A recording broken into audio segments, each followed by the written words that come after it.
knights and dragons, where mythical beasts meet adorable whiskers. If you love epic dragon tales and charming cat adventures, you've just found your new favorite channel. Here, we craft magical stories, dive into fun facts, and bring fantasy to life, one paw and one fire breath at a time. Subscribe now and join our growing community of fantasy lovers, cat fans, and story seekers. New videos every week, because in our world, dragons purr and cats rule.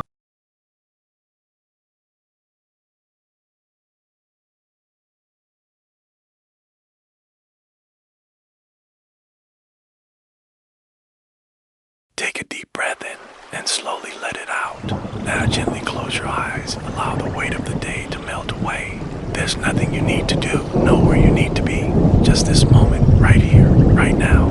Feel your body sink into the bed beneath you. Let your shoulders drop, your jaw relax, your hands soften. With every breath, feel yourself drifting deeper, into calm, into quiet, into peace. Imagine a soft, warm light wrapping around you, comforting, gentle, like a blanket of stars. Let your thoughts come and go like clouds in the sky. No judgment, no pressure, just rest. You are safe, you are calm, you are loved. Now, sleep, and let your dreams carry you gently through the night. The golden towers of Nilfgaard burned black in Kael's vision. Every torch flared too bright, every shadow stretched too long, and the very air vibrated with the tension of a bowstring pull taut. His new power, no, not his. There's thrown beneath his skin like a second heartbeat. Chernobog whispered, not as a prisoner now, but as a partner. They smell us coming. They struck at the Alba gate. 6 Nilfgaardian battlements in onyx robes, their hands crackling with temeridium-laced energy. The lead mage, a gunwoman with lips stitched shut, didn't bother with threats. She recognized what Kael was. The Emperor commands your presence, she intoned through the stitches. Willing or in pieces, Kael smiled. His teeth caught the sunlight. Rog! First spell shattered against an invisible barrier 2 inches from his chest. The second never left the mage's fingers. Scale twitched, and the woman at stitching burst in a spray of blood as her own mouth unzipped to her collarbone. Chernobog groaned, shall we show them what gods look like? Emperor Emervar Emrise did not rise from his solar throne. His famed composure held, but Kael saw the truth, a slight tremor in the man's jeweled hand. The way his shadow cringed from Kael's approach. You're not the first mutant to stand here, Emmer said, but you are the first that made my mages weep. A figure stepped from behind the throne village of Forts of Rockavie.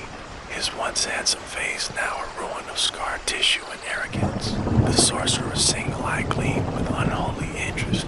Fascinating, Forts murmured. The Witcher's failed experiment became their masterpiece. Tell me, do you still hear Visamir's voice? When you kill, Kael's black gold veins pulse. Why does Nilfgaard want me? Emmer lifted a hand. The prisoner was dragged forward, a young woman with ashen hair and eyes full of storm. She speaks of you in her sleep, the Emperor said. The wolf with fire in his veins, you will help her control her elder blood, or you will watch as we carve it from her. Kael laughed, a soundless snarl. Like you could stop me. No, Kael agreed, but I'll burn it down for free. Ciri moved, not a way forward. Her hand grasped Kael's wrist, and the world bent. They reappeared in a desert of black glass, the aftermath of some ancient cataclysm. Ciri wrenched away, her palms raised. I need your help, she panted. Not for Nilfgaard, for the world. Gondor Odim is gathering pieces of himself, and when he's whole again, he'll come for me. Kael finished for what I took from him. Ciri's eyes flickered with something like pity. Not just you, he wants the black sun, wants to eat it. And if he does, the vision struck like a knife. 1,000,000 worlds snuffed out. The hunger that never ends. Odim grinning as the last light died.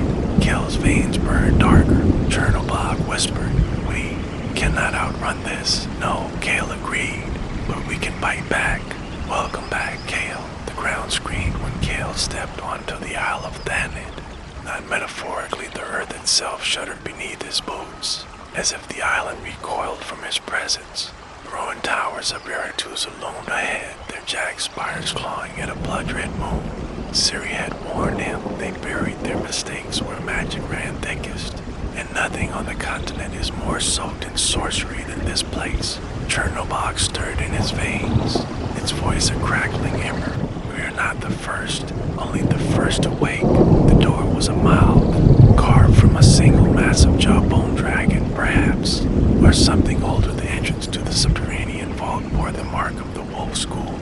Not the proud emblem Kael knew, but a twisted version, the wolf's jaws unhinged, swallowing its own tail inside.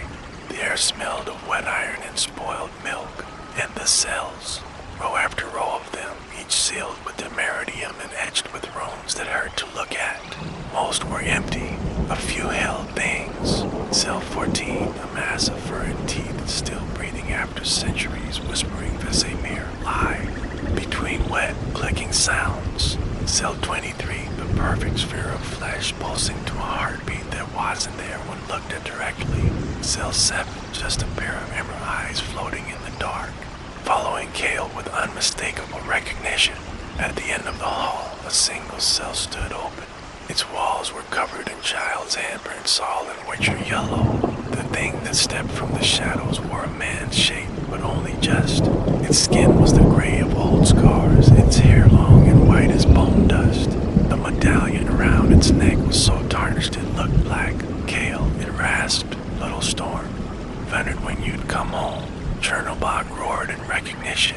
Kael's sword was in his hand, but the thing just laughed, a sound like a dying fireplace. Steel won't work. Not on me, not on. US, it tapped its chest. They called me Ulrich once. The first, the failure. The truth unfolded like a poison flower. The wolf school had always been a front. The trials warranty designed to make monster hunters. They were meant to create vessels for ancient powers torn from the cosmos. Ulrich had been the prototype. Kael, the closest to success. And the others. Kael gestured to the cells. Ulrich's grin split his face to wide. Some escaped. Some went mad. Some, well, he pointed to the pulsing sphere in cell 23. That was Joran. Good man. Bad host. Ulrich moved closer. His shadow didn't match his shape. It read and starving. Connor hunts us because we're the only ones who can unmake him. And the Witchers hunt us because they fear what happens when the cages break. He tilted his head. But your cage is already open, isn't it? Kael felt it then, the pull. Not just from Ulrich, but from elsewhere, across the continent. Other failed experiments were stirring. In the mountains of Zeracania, something that had been a manticore howled as its skin split with new fire. Deep in the forests of Brokilon, a dryad whose bark-like skin sloughed away to reveal something older smiled at the moon. And beneath Kaer Morhen's ruins, a tomb-marked Lambert began to crack. Ulrich extended a hand. His fingers were too long. Join us. The Witcher's war is over. Ours is just beginning. Chernobog surged in Kael's blood, yearning. But then a memory. Vesemir's voice, rough with a truth Kael now understood was guilt. Monsters aren't born, boy. They're made. Kael looked at Ulrich's outstretched hand and reached for his sword with the other one. Path to the Blue Mountains was never meant to be found. Kael followed the scent of petrified grief and wolf's bane, a trail only a witcher who'd walked it before could track. The deeper he climbed, the more the mountain itself seemed to resist. Roots slashed at his ankles, rocks shifted underfoot. Even the wind carried a warning. Turn back. Chernobog laughed in his veins. She fears us. Ahead, a wall of rock cracked open like an eggshell, revealing a path veiled in mist. At its end stood a structure that shouldn't have been there, a hut, sturdy and small.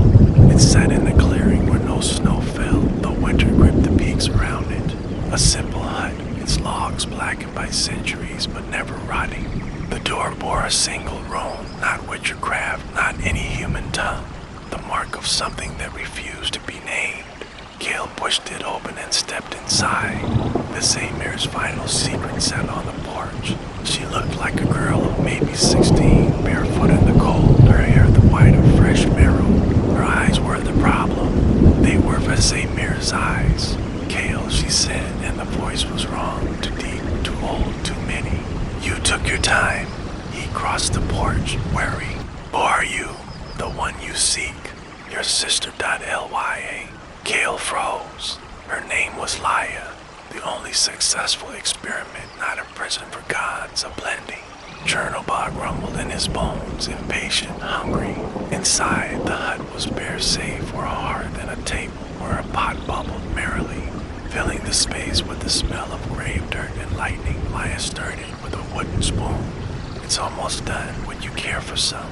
What did Vesemir tell you about me? That I was his greatest failure and his greatest pride.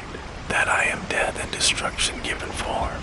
That I am everything the witches were meant to be. She ladled black broth into a wooden bowl. But none of that's true, is it? I wasn't born of a sorceress and a nameless god. My parents were two witches who loved each other very much. Lyle turned, her face softer now, less ancient, and they named me after the moon because I was their hope for a better world. World where witchers and mages could live side by side, hunting monsters and making love. She picked up a doll from the corner, its face split by a jagged grin. But then the sorceress Cyrilla got scared, with her kind. So she sacrificed my mother to stabilize the first trial. And when she was brought before the lodge, my father went mad with grief and carved wording runes into my skin. That's how I met the other witchers. They argued about me my whole life, because I wasn't a weapon. I was a person. Her eyes flashed. Do you remember our sparring? Matches cold. How the air would crackle and pop as I cut through the training dummies, as I split the wood and the stone behind them. Do you remember how they'd cheer, how Vesemir would clap and say, "Well done, Lyle," because that's all I ever wanted to hear. That's why I learned so fast. I soaked up every praise, every smile. Then I grew older, much older. She threw the doll to the floor. Its head bounced once and cracked. When I came of age, the witchers knew I was too dangerous to keep. I was volatile, unpredictable. They sent me away while they concocted a plan to seal me away with the others. But Vesemir couldn't do it. He couldn't seal me away with the others. So he hid me here. Chernobog hissed. So that's why you never called for me. You never wrote to me. You never came for me. Because I didn't want to drag you down, Casimir. Didn't want you to suffer because of me. Didn't want to hurt you again. Her eyes glistened. Oh, he suffered anyway, watching me grow up, knowing I was becoming everything the lodge feared I would be. She rose, striding toward him, her breath catching in her throat. But you don't have to listen to her, Kael, because she isn't in control. I am. Laya loomed over him, the clearing bent around her. Mountains crumbled, rivers ran backwards. The world became a canvas for her power. Tell me, Kael, which path will you walk? Which path will you walk? Before him, 3 paths unrolled, 3 possibilities. The wolf path, which promised vengeance and salvation. The sun's path, which promised godhood and damnation. And the forgotten path, a door, not locked, not even closed, just waiting. Laya's fingers interlaced with his, her touch was warm. There's a third way, but it requires a sacrifice, not his life, not his power, his vengeance. Kael gasped back in the clearing. Laya was gone. The stew was still hot. The sun set in blood over Kaer Morhen. Kael stood at the gates of the ruined keep, his shadow stretching long and twisted up the shattered steps. The wind carried the stench of charred timber, old bones, and something else, something cloying and sweet like the rotted heart of a child. Witchers, not the ghosts of the fallen, the last living ones. Chernobog coiled in his veins like a serpent ready to strike. No more lies, no more mercy. They waited for him in the courtyard, Eskel leaning against a crumbling well. Lambert perched on a fallen beam, their swords sheathed, but their eyes blazing gold in the twilight. No Vesemir, no Gerald, just the ones who stayed. Lambert spat, knew you'd come crawling back. Could smell the stink of that thing in you from a mile off. Eskel's hand hovered near his silver sword. We don't have to fight, Kael. Kael's laugh was a cracked, broken thing. You made me a weapon, now you fear the edge of your own blade. The truth hung between them, heavier than any blade. They'd known, all of them. Every witcher who'd ever set foot in Kaer Morhen had known what the trials truly were. Lambert moved first, a flash of silver, a snarl of rage. his sword. He unleashed. Black fire erupted from his outstretched palm, not the controlled burn of igni, but a living storm that sent Lambert crashing into the keep-ass wall. Stone cracked, bones broke. Eskel's blade sank through the smoke and stopped an inch from Kael's throat. Held frozen by invisible claws, you trained me too well, Kael whispered. Chernobag's power twisted, contorted, reaching for the exposed silver beneath Eskel's cloak. But the older Witcher was ready. With a grunt, he slammed his free hand against the pommel of his sword, sending a shockwave through the frozen flames and shattering the ice around Kael's wrists. Free! Eskel scrambled back, eyes wide with dawning horror as the black fire spread, licking at his feet, reaching for his ankles. You think this is over? You think you can stop the trials? He laughed again, a broken sound. The ends justify the means, remember. We were always pawns in a greater game. Don't play coy with me, Eskel snarled, scrambling away from the spreading flames. You could have saved us all. You could have ended it when you left Kaer Morhen. I couldn't, Kael said, his voice hollow. I wasn't me. The memory seared through him then, a phantom limb of rage and anguish, of a world turned to ash and bone. He wasn't the only one who'd suffered. They all had paid the price. Lambert, his usual bravado gone, nursing his wounded arm, his face pale and drawn. Vesemir, the weight of centuries pressing down on him, turning his ancient eyes dull and gray. And Eskel, always Eskel, bearing his pain with stoic grace, hiding nothing. Pooh's eyes betrayed the turmoil within. Kael staggered. The rage in him faltered. The ghost of a smile touched his lips. I know, he whispered. I know we all did. Eskel groaned through the pain. We tried to stop it after you. The others, the ones who came after, they weren't us. We made them normal witchers, just hunters, not vessels. A shadow moved in the ruined archway, dark against the fading light. Vesemir, not the old mentor Kael remembered, but a specter, half-transparent, his form flickering like a dying candle. I'm sorry, boy, the ghost whispered. We thought the ends justified the means, but some fires once lit cannot be put out. Kael's hand shook.